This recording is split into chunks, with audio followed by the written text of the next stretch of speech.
ఈ ట్రెండ్ ని ఎలా చూడాలండి? అసలు బెదిరించి లాక్కునేంత ట్రెండ్ కే తెరతీసింది గత ప్రభుత్వం. ఇవన్నీ ఇప్పుడు బయటపడుతున్నాయంటే అసలు వీళ్ళ ముందున్న సవాళ్ళు ఏంటి? ఇప్పుడు వీళ్ళు ఎలా బాధితులకు న్యాయం చేస్తారు? క్లుప్తంగా.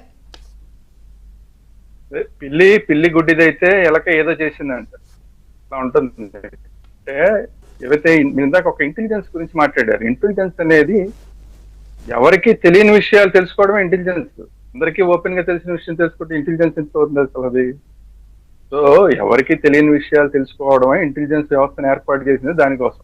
అందువల్ల వాళ్ళిద్దరు మాట్లాడుకుంటే తెలిసిన, వీళ్ళిద్దరు మాట్లాడుకుంటే తెలిసిన, మొత్తానికి తెలుసుకోవడమే ఇంటెలిజెన్స్ వ్యవస్థ. అది ఎక్కడైనా సరే, నేను కేంద్ర ప్రభుత్వం అంటలో, రాష్ట్ర ప్రభుత్వం అయినా సరే, కేంద్ర ప్రభుత్వం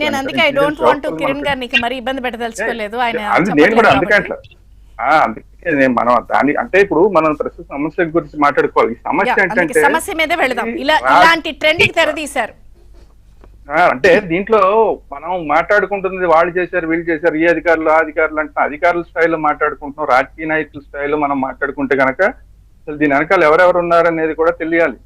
ఆ తెలిస్తే గనక ఓహో ఇన్ని వ్యవస్థల్లో ఇంతమంది ఇలా వేళ్ళుని కొనిపోయారా అన్నది తెలుస్తుంది. ఎందుకంటే వీళ్ళు పని చేద్దాం అనుకున్న ప్రభుత్వం కూడా పని చెయ్యలేకపోవడానికి కారణాలు ఏంటి అనేది మనం ఆలోచించాలి.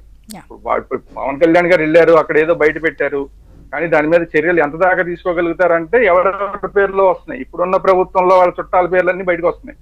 అట్లా ప్రతి దగ్గర కూడా ఇప్పుడు మిత్రుడు మన గంగవరం పోర్టు గురించి మాట్లాడుకుంటే అదాని, ఇప్పుడు ఇక్కడ జిఎంఆర్ గారు బయట రావాలి, వెంకటేశ్వర గారు బయటకు రావాలి, ఇవన్నీ మనం మాట్లాడుతున్నాం. మరి అక్కడ గంగవరం పోర్టులో రాజు గారు బయటకు వస్తే ఎవరెవరి పేర్లు వస్తాయి? అవి అదాని ఎవరు అసలు? అదానికి ఏం సంబంధం? అది ఆంధ్రప్రదేశ్ తోటి ఏం సంబంధం? సరే ఏదో కొనుక్కోవడానికి వచ్చాడు, వ్యాపారస్తుడు కొనుక్కోవడానికి వచ్చాడు, కానీ అమ్మేసిన వాళ్ళని ఎలా అమ్మించేశారు? ఆంధ్రప్రదేశ్ రాష్ట్ర ప్రభుత్వం 10% వాటాను ఎట్ట ఇచ్చేసింది. దీంట్లో కూడా వెళ్తే కనుక అసలు అదాని ఏంటి, అసలు అదానికి జగన్మోహన్ రెడ్డి గారికి ఉన్న లింకులు ఏంటి, మళ్ళీ ఇంకోసారి బయటకు వస్తాయి. మొన్న ఏదో 1750 కోట్లు ఎక్కడ బయటకు బయటకు వస్తాయి. అప్పుడు అసలు అదాని ఎందుకు వచ్చాడు, అదానికి కింద లింకులు ఏంటి అంటే ఎక్కడి దాకా వెళ్తాయి మనకు తెలియదు. ఇప్పుడు ఇదే ఇప్పుడు మనం ఇప్పుడు ఇంత ఈ కాకినాడ పోర్టు గురించి ఇంత మాట్లాడుకుంటున్నాం. అక్కడికి వెళ్ళి నాదెండ్ల మనోహర్ గారు కొంత సీజ్ చేశారు, బియ్యం సీజ్ చేశారు. రెండో రోజు మూడో రోజు వీళ్ళందరూ వెళ్ళి కేంద్ర ప్రభుత్వంలో కేంద్ర మంత్రుల దగ్గర వెళ్ళి కూర్చున్నారు. ఆ పక్కన ఫోటోలన్నీ ఎవరు ఉన్నాయండి? ఎవరు ఉన్నాయి? అందరం చూసాం కదా ఎవరు ఫోటోలు ఉన్నాయో. కేంద్ర మంత్రులతో పాటు ఎవరెవరు ఉన్నారో మనం చూసాం కదా. ఎట్లా ఉన్నారు వీళ్ళందరూ కూడా? ఇప్పుడు ప్రభుత్వంలో ఉన్న భాగస్వాములే కదా. అందుకు నేను అంటున్నా, ఇప్పుడు మనం చేద్దాం అనుకున్న చిత్తశుద్ధి ఉన్న ప్రభుత్వం ఉన్నది. చిత్తశుద్ధి ఉన్న ప్రభుత్వం ఉన్నా కూడా దానికి అందరికాళ్ళకి బంధాలేసి అనేక శక్తులు కనబడుతున్నాయి. ఈ అనేక శక్తుల వల్ల గత ప్రభుత్వంలో చేసింది చేయగలుగుతామా లేదా, దాన్ని ప్రక్షాళన చేయగలుగుతామా లేదా తెలియట్లేదు. ఇప్పుడు ఈ కొత్త ప్రభుత్వం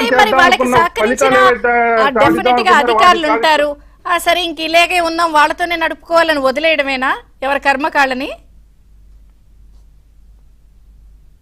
ఇప్పుడు అధికారులు ఎలా ఉంటారంటే, ఇప్పుడు ఆ ప్రభుత్వం అధికారంలో ఉంది, వాళ్ళకి అనుకూలంగా ఉంటారు. కనీసం ఈ ప్రభుత్వం అధికారంలోకి వచ్చింది, ఈ ప్రభుత్వానికి అనుకూలంగా ఉందాం అనుకున్నా కూడా గత ప్రభుత్వం వాళ్ళందరికీ సహకరించే వాళ్ళు ఈ ప్రభుత్వంలో కూడా ఉంటే అధికారులు ఎందుకు సహకరిస్తారు ఈ ప్రభుత్వానికి?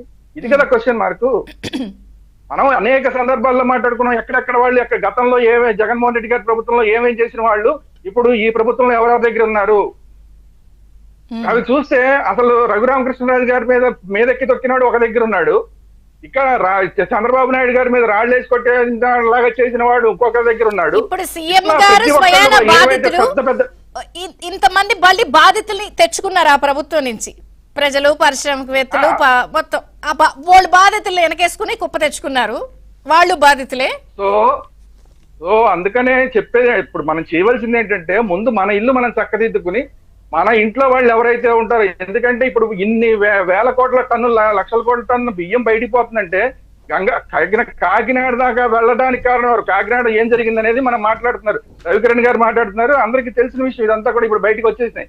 కానీ అసలు అక్కడ దాకా వెళ్ళటానికి ఎంతమంది కారణం అవుతున్నారు? గత 6 నెలలుగా ఎంతమంది కారణం అవుతున్నారు? ఇప్పుడున్న షిప్పులకి లోడ్ చేసిందంతా కూడా గత 6 నెలల కన్నా ముందుది కాదు కదా. ఆల్రెడీ సీజ్ చేసిన వాటిని కూడా కొన్ని బయటికి తీసుకొచ్చారంటున్నారు. ఈ 6 నెలల్లో చాలా వరకు వెళ్ళి ఆ షిప్ పోర్టులోకి వెళ్ళినాయి. వీటన్నిటి మీద కూడా చర్యలు తీసుకోవాలంటే ఎంతమంది మీద చర్యలు తీసుకోవాల్సి వస్తుంది? మన ప్రభుత్వంలోనే ఉన్న వాళ్ళు ఎంతమంది దీంట్లో ఇన్వాల్వ్ అయ్యి ఉన్నారు అనేది ఈ ప్రభుత్వం కూడా ఆలోచిస్తుంది.